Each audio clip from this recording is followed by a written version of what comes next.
অন্নপূর্ণা যোজনা। নমস্কার। আপনারা প্রত্যেকেই জানেন, যারা পশ্চিমবঙ্গে বসবাসকারী, পশ্চিমবঙ্গের স্থায়ী বাসিন্দা, রাজ্য সরকারের তরফ থেকে অন্নপূর্ণা যোজনার দরুন ৩,০০০ টাকা করে মহিলাদের অ্যাকাউন্টে ঢুকতে শুরু করেছে। এবং প্রশ্ন এখানে, অনেকে পেয়ে গেছে, অনেকে পাননি, পাবেন। এক্ষেত্রে এই যে ৩,০০০ টাকা, এই ৩,০০০ টাকা আপনি যদি একটু বুদ্ধি করে ব্যাংকে না রেখে এসআইপি করেন, তাহলে কি হবে, কি পরিবর্তন হবে, আজকে সেটাই দেখাবো। এবং কিভাবে এসআইপি আপনি করতে পারেন, যে সরকারি যে প্রকল্প, সেই প্রকল্পের যে ৩,০০০ টাকা, সেটা যদি ব্যাংকে না রেখে এসআইপি করেন, তাহলে কি আপনি লাখপতি হয়ে যেতে পারেন। এর কত লক্ষ টাকা জমতে পারে। একই সাথে ৫ বছরে কত আপনার জমবে, কত টাকা জমাতে পারেন, এবং ১০ বছরে কি হতে পারে, এবং সেটা কি ৫০ লাখ টাকায় পরিণত করা সম্ভব। এসআইপি হচ্ছে একটা অষ্টম আশ্চর্য।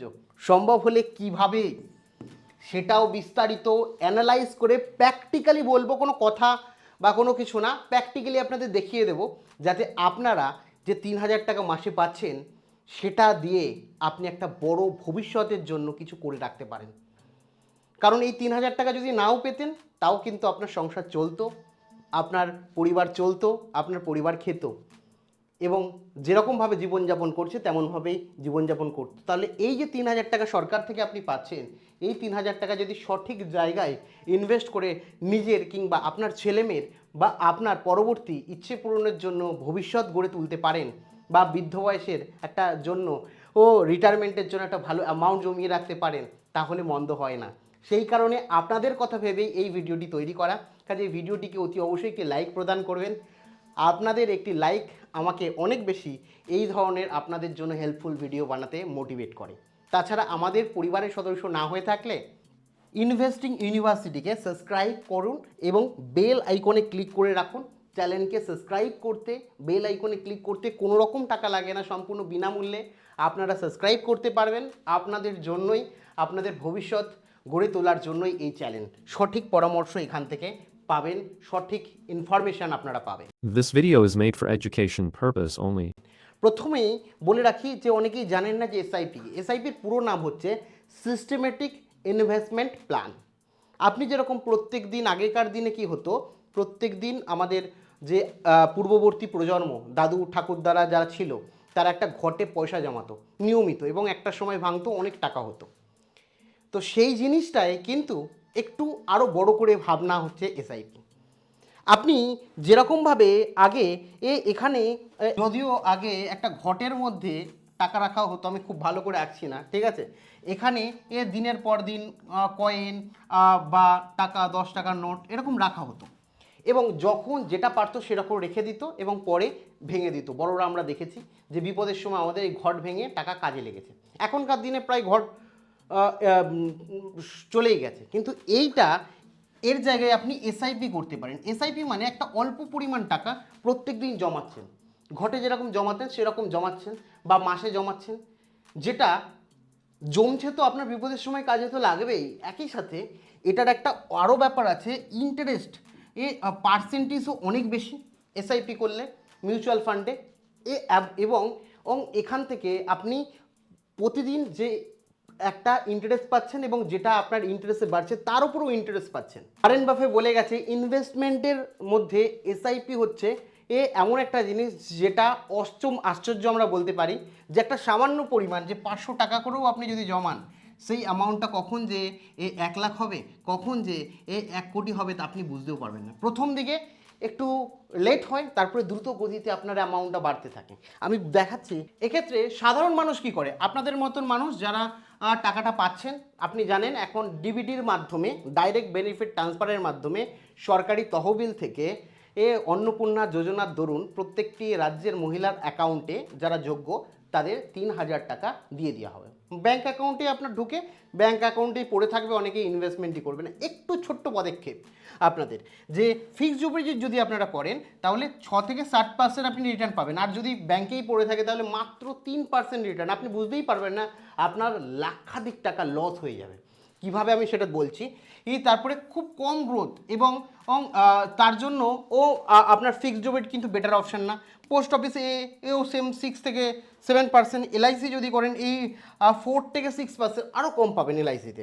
এবং এসআইপি যদি করেন দীর্ঘমেয়াদী তাহলে প্রায় 15% পর্যন্ত আপনি রিটার্ন পেতে পারেন। আপনি ভাবছেন 15% এমন কি রিটার্ন? একটু বিষয়ে বলছি যে এখানে আমি একটা ক্যালকুলেটর খুলে নিচ্ছি, প্র্যাকটিক্যালি আপনাকে দেখাচ্ছি। এখানে আমি গুগলে চলে এসেছি, আপনিও চেক করে নিতে পারেন। আপনি সার্চ করবেন SIP calculator, SIP calculator search করলেন, এসআইপি ক্যালকুলেটর চলে এসেছে। আপনারা প্রত্যেকেই এসআইপি ক্যালকুলেটর আমি এখানে এসবিআই মানে স্টেট ব্যাংক অফ ইন্ডিয়ারই এসবিআই এর এসআইপি ক্যালকুলেটর খুলেছি, কারণ প্রত্যেকেই এসবিআইকে কোথাও না কোথাও ভরসা করেন, সরকারি ব্যাংক। তো সরকারি ব্যাংকের তরফ থেকে এই ক্যালকুলেটর, তো সরকারের অফিসিয়াল ক্যালকুলেটর, ওয়েবসাইটের ক্যালকুলেটর, এসআইপি ক্যালকুলেটর। এখানে আমরা কত পাচ্ছি প্রত্যেক মাসে? 3%, তাই না? 3%, 3,000 টাকা পাচ্ছি প্রত্যেক মাসে। ঠিক আছে, প্রত্যেক মাসে 3,000 টাকা পাচ্ছি। আমি কত আমি ধরে নিলাম আপনি 5 বছর এটা কনফার্ম পাবেন। যতদিন এই সরকার থাকছে 5 বছর পাবেন, এবং পরবর্তী যে সরকার আসবে সে দিতেও পারে নাও দিতে পারে, কিন্তু এই সরকারে যদি আবার থেকে যায় তাহলে আবার 10 বছর পাবেন। তো 5 বছর কনফার্ম এটা পাচ্ছেন। এবং কি আপনি যদি সেভিংস অ্যাকাউন্টে রাখতেন, ভালো করে একটু লক্ষ্য করেন, সেভিংস অ্যাকাউন্টে যদি রাখতেন তাহলে মোটামুটি 2.5% ইন্টারেস্ট পাওয়া যায়। তাহলে ক্যালকুলেট যদি করেন 5 বছরে আপনার ইনভেস্ট হচ্ছে 1,80,000 এবং আপনি ইন্টারেস্ট পাচ্ছেন 11,921 টাকা। টোটাল আপনার 1,91,000 টাকা হচ্ছে।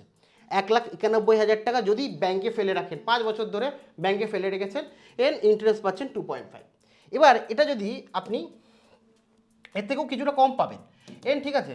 এবার এখানে যদি বলি যে আপনি ধরুন এই যে 5 বছরই আপনি রেখেছেন, যদি এফডিতে যদি রাখতেন, ঠিক আছে, এফডি মানে আপনার মোটামুটি 6%, এখন আরও কম হয় অল্প সময়ের জন্য রাখলে। 5 বছরের জন্য রাখছেন, আমি 6% ধরছি, তাহলে 2,10,000 টাকা আপনি পেতেন। 2,10,000 টাকা, 1,80,000 আপনার 5 বছর ধরে জমতো এবং 30,000 টাকা আপনি এক্সট্রা ইন্টারেস্ট পেতেন এবং টোটাল আপনার 2,10,000 টাকা হতো। এবার আপনারা বলবেন ঠিক আছে ফিক্সড ডিপোজিটই করা ভালো। একটু দাঁড়ান, আপনি যদি এসআইপি করেন 5 বছরের জন্য এসআইপি করছেন 3,000 টাকা করেই, ইন্টারেস্ট আপনার কোথায় চলে আসবে? আমি ধরলাম 15%, মিনিমাম ধরছি 5 বছর 10 বছরে এটা 12 থেকে 15%, কোনো কোনো ক্ষেত্রে 18%ও হয়ে যায়, 20%ও হয়। আমার নিজের কাছে এরকম কিছু ফান্ড রয়েছে যেখানে 21% দিয়ে যাচ্ছে। তো এটা আমি ইন জেনারেল ধরলাম 15%, কমই ধরলাম, অ্যাভারেজ ধরলাম।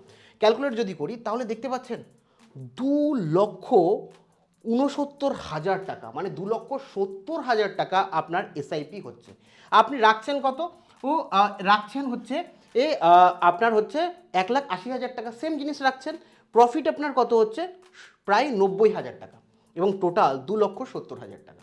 তার মানে কিছুক্ষণ আগে 1,90,000 টাকা পাচ্ছিলেন আর এখন 2,70,000 টাকা, মানে প্রায় ধরতে পারেন এখানে প্রায় 80,000, 70 থেকে 80,000 টাকা আপনি কম পাচ্ছেন। একটা সামান্য পদক্ষেপ যদি আপনি বাড়িয়ে এসআইপি করেন তাহলে কিন্তু আপনি প্রায় 70,000 টাকা এক্সট্রা পেতে পারেন এই 5 বছরে। আপনারা বলছেন যে 70,000 টাকা এক্সট্রা, একটু ঘুরিয়ে দিই গেমটা। ধরুন আপনি 5 বছরের জায়গায় 3,000 টাকা করে 10 বছরে আপনি ইনভেস্ট করছেন, 10 বছর, তাহলে আপনার রিটার্ন কত হবে জানেন? 3 লাখ টাকা মাত্র জমিয়েছেন, তাহলে আপনার 8 লাখ টাকা আপনার কাছে জমবে। একই সাথে আপনি ধরুন আমি যে বললাম 15 বছর ধরে যদি রাখেন, 15 বছর দেখুন কী হারে বাড়ছে। 10 বছর বলেছি, 10 বছরে 8 লাখ, 12 বছর যদি করি, 2 বছর জাস্ট বাড়ালাম, কত? 12 লাখ, 4 লাখ বেড়ে গেল। একই সাথে যদি আমি 13 বছর করি, 1 বছর বাড়ালাম জাস্ট, 4 লাখ বাড়লো 2 বছরে, আরও 2 বছর বাড়িয়ে দিচ্ছি এখানে 14 বছর। 14 বছরে কত হচ্ছে? 14 বছরে 17 লাখ। দেখো 2 বছরে 4 লাখ বাড়লো, আরও পরবর্তী 2 বছরে কিন্তু এখানে 12 লাখ থেকে 5 লাখ বেড়ে 17 লাখ হয়ে গেল। তারপরে জাস্ট আরও 2 বছর বাড়াই, 16 বছর যদি করি, যে 16 বছর রাখেন তাহলে দেখুন কোথায় 17 লাখ থেকে 23 লাখ হয়ে গেল, 16 লাখ থেকে। তার মানে বুঝতেই পারছেন, মানে এখন এই লাস্ট 10 বছরের পর থেকে যেই আপনার 1 বছর 2 বছর বাড়ানো হচ্ছে, মাত্র আরও 2 বছর বাড়িয়ে যদি দিই না, আপনি দেখবেন 16 বছর করেছিলাম, 18 বছর যদি করে দিই, এখানে 18 বছর করে দিই, তাহলে আপনি দেখবেন যে কত 33 লাখে পৌঁছে গেছে। এবং যদি আপনি 20 বছরের জন্য করেন তাহলে দেখবেন 20 বছর যদি করেন তাহলে দেখবেন এখানে প্রায় 45 লাখ টাকা আপনার জমে গেছে। এবং 10 বছরে এও আপনি দেখবেন ওঠানামা দেখতে পাবেন, যে 10 বছর পেরিয়ে গেলে আপনার কিন্তু সেই বছরে বছরে যে রিটার্নের পর রিটার্ন, যেটা ইন্টারেস্ট পাচ্ছেন তার উপরে রিটার্ন, সব কিছু খেটে কিন্তু একটা হিউজ অ্যামাউন্ট বাড়তে থাকবে 10 বছরের পর থেকে। তাই কোনো লং টার্ম না, যদি লং টার্মেরও চিন্তা করেন তাও 5 বছর তো আপনি টাকাটা যদি মনে করেন রাখবো, এই টাকাটা আর না থাকলেও আমার সংসার চলতো, আমি পরিবারে এরকম পরিমাণ টাকা আমি জমাতে পারবো না, ভবিষ্যতে আমার জমি কেনার ইচ্ছে আছে, নিজের বাড়ি করার ইচ্ছে আছে, একটা গাড়ি কেনার ইচ্ছে আছে, 10-12 বছর আমাকে জমাতে হবে, তাহলে এই যে টাকাটা সরকার থেকে পাচ্ছেন এটাকেই জমান। এটাকেই জমালে আপনার এই পরিমাণ টাকা হওয়া সম্ভব এসআইপির দ্বারা। আমি একটাও নিজের পকেট থেকে টাকা লাগাতে বলছি না।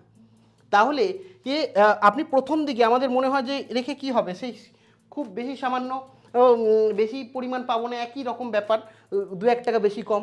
তো এখানে বলে রাখি, এখানে সুদের ম্যাজিক রয়েছে। প্রথম দিকে আপনি যখন একটা গাছ নিয়ে কল্পনা করেন, প্রথমে যখন গাছ লাগান তখন তাকে পরিচর্যা করতে হয়, সময় দিতে হয়, আস্তে আস্তে বড় হয়, এবং তারপরে যখন একটা দুটো ফল দেয় মনে হবে যে এত কষ্ট করলাম, প্রথম বছর ধরো ফল দিল একটা দুটো, তারপরে দ্বিতীয় বছর একটু বেশি ফল দিল, এরকম 2-3 বছর পর গাছটা যখন শক্তিশালী হয়ে উঠলো তখন আপনি এত ফল দিচ্ছে, আপনি নিজে তো খেতে পাচ্ছেন না, আপনাকে বিক্রি করে দিতে হচ্ছে, প্রতিবেশীকে দিয়েও আপনি রাখতে পারছেন না। সেরকমই হচ্ছে আপনার ইনভেস্টিং এসআইপি। এসআইপি কী হচ্ছে, প্রথম দিকে আপনাকে 5 বছর সেরকমভাবে এফেক্ট দেখতে পারবেন না, তাও যেটা বললাম 5 বছরেও প্রায় আপনার 70,000 টাকা লস যদি আপনি এই এসআইপির বদলে শুধুমাত্র ব্যাংকে রেখে দেন। একই সাথে 10 বছরে সেটা হিউজ অ্যামাউন্ট, প্রায় 1-1.5 লক্ষ টাকা লস। এরকমভাবে আপনি যদি মাত্র 20 বছর রাখতে পারেন তাহলে বুঝতেই পারছেন প্রায় 50 লক্ষের কাছাকাছি আপনার অ্যামাউন্ট হয়ে যেতে পারে। ঠিক আছে, হয়তো 45 লাখ হবে, কি বা 50 লাখ হবে, 40 লাখ এর ওপরে তো আপনার হবেই। এবার এখানে কথা হচ্ছে যে এই জায়গায় সাধারণ মানুষ কেন করে না। অনেকেই মনে করে হয়তো এটা হয়তো সেরকমভাবে রিস্কি ব্যাপার, মিউচুয়াল ফান্ড মানেই রিস্ক। হ্যাঁ, রিস্ক তো আছে, যদি আপনি বুঝে লাগাতে পারেন তাহলে কোনো রিস্ক নেই। দেখুন, ব্যাংকে যে টাকাটা আপনি রাখছেন সেই ব্যাংকই কিন্তু আপনাকে এমনি এমনি ইন্টারেস্ট দিচ্ছে না, সেই ব্যাংক কিন্তু এই মিউচুয়াল ফান্ডেই টাকাটা লাগাচ্ছে এবং সেখান থেকে তারা রিটার্ন, আপনার টাকাটাই ইনভেস্ট করে রিটার্ন নিচ্ছে। আপনার থেকে উনি রিটার্ন নিয়ে যেমন 5 বছরে ধরো প্রায় 90,000 টাকা ব্যাংক পাচ্ছে আপনার টাকাটা থেকে, এবং আপনাকে জাস্ট দিয়ে দিচ্ছে হচ্ছে 11,000 টাকা ধরুন, আর বাদ বাকি টাকা ব্যাংক লাভ করছে। কার থেকে লাভ করছে? আপনার থেকে। আপনি টাকা রাখছেন, এমনি এমনি টাকা দিচ্ছে না, আপনার টাকাটা তারা ব্যাংকের যে ফান্ড ম্যানেজার আছে তারা, আপনি এফডি করলেন, সেই এফডির থেকে টাকাটা কী করলো, মিউচুয়াল ফান্ডে ইনভেস্ট করলো এবং সেখান থেকে রিটার্নটা আপনাকে দিল। এই হচ্ছে প্রসেস। তো আপনি যদি ব্যাংকে না রেখে ডাইরেক্ট রাখেন তাহলেও কোনো সমস্যা নেই, কিন্তু আপনাকে বুঝতে হবে কোন ফান্ড চুজ করবেন কি। তার জন্য আপনাদের জন্য আমি যদি বলেন যে একটা কোন ফান্ডে করব যেখানে কোনো রিস্ক থাকবে না সেরকমভাবে, তো কমেন্ট সেকশানে লিখুন যে ফান্ড, তাহলে আমি বুঝতে পারবো যে আপনারা এসআইপি করতে চাইছেন। এসআইপি বা ফান্ড লিখুন, আমি একটা এসআইপির ব্যাপারে লং ভিডিও হবে 20 মিনিটের, পুরো ডিটেলস দিয়ে দেবো, যাতে আপনারা নিজেরা ফোন দিয়ে জিনিসটা করতে পারেন এবং এসআইপিটা পুরোপুরি বুঝতে পারেন। এবং আপনাদের মধ্যে কারা অন্নপূর্ণা যোজনায় ইনভেস্ট করতে এবং আপনাদের মধ্যে কারা অন্নপূর্ণা যোজনা থেকে 3,000 টাকা অলরেডি পেয়ে গেছেন এবং কারা আবেদন করেছেন অবশ্যই কমেন্টে জানান, এবং কারা এই 3,000 টাকার এসআইপি করতে চাইছেন। যারা 3,000 টাকার এসআইপি করতে চাইছেন 3,000 লিখে এসআইপি লিখুন, তাহলে আমি বুঝতে পারবো যে আপনারা ইন্টারেস্টেড রয়েছেন। একটা ডেডিকেটেড ভিডিও বানিয়ে দেবো যে কীভাবে ইনভেস্টমেন্ট করবেন এবং কোন ফান্ডগুলো বেছে নেবেন যেখানে রিটার্ন হয়তো একটু কম, কিন্তু অনেক রিটার্ন মানে এরকম 15%, 16% না হলে 12%, 13% পাওয়া যায়, এবং সেফ খুব বেশি না। কারণ বিভিন্ন এরকম ফান্ড রয়েছে যেরকম নিফটি 50, আমাদের দেশের টপমোস্ট কোম্পানি, এই একটা কোম্পানি 100টা কোম্পানিতে আপনি টাকা লাগাচ্ছেন, 100টা বড় কোম্পানি একসাথে ডুবতেই পারে না, তাহলে আমাদের ভারতের বড় বড় কোম্পানি ডুবে গেলে ভারতও ডুবে যাবে। তো এই রকম কিছু কিছু ফান্ড রয়েছে যেটা বেসিক আপনি নির্ভয়ে করতে পারেন, সেই সমস্ত ফান্ড নিয়ে আলোচনা করব। মিড ক্যাপ রয়েছে, স্মল ক্যাপ রয়েছে, একই সাথে আপনাদের রয়েছে স্মল ক্যাপ, মিড ক্যাপ এবং লার্জ ক্যাপ ফান্ড এগুলো নিয়ে তুলনা করব এবং এছাড়াও অনেক কিছু এর মধ্যে রয়েছে এসআইপির মধ্যে, যেমন রয়েছে আপনার ফান্ড ম্যানেজার রয়েছে, সেই ফান্ড ম্যানেজারকে আপনার এক্সপেন্স রেশিও রয়েছে, একাধিক বিষয় দেখে আপনাকে ফোন দিয়ে নিজের ফোন দিয়ে এসআইপি করতে পারবেন, কোনো এজেন্টের থ্রু না, নিজেরাই এসআইপি করতে পারবেন, যাতে বেশি পরিমাণে আপনার অ্যামাউন্টটা হোক, কেউ কমিশন আপনার থেকে না নিতে পারে। তো আমি পুরো বিষয়টা আলোচনা করলাম, আপনাদের গাইড করলাম, এবং আপনারা যারা লিখছেন যে 3,000 টাকার এসআইপি করতে চান তারা কমেন্ট সেকশনে লিখুন 3,000 এসআইপি, তাহলে আমি বুঝতে পারবো এবং পরবর্তী ভিডিওতে আপনাদের জন্য এসআইপির পুরো ডিটেলস এবং কিভাবে এসআইপি করবেন ফোন দিয়ে সেটা নিয়ে আলোচনা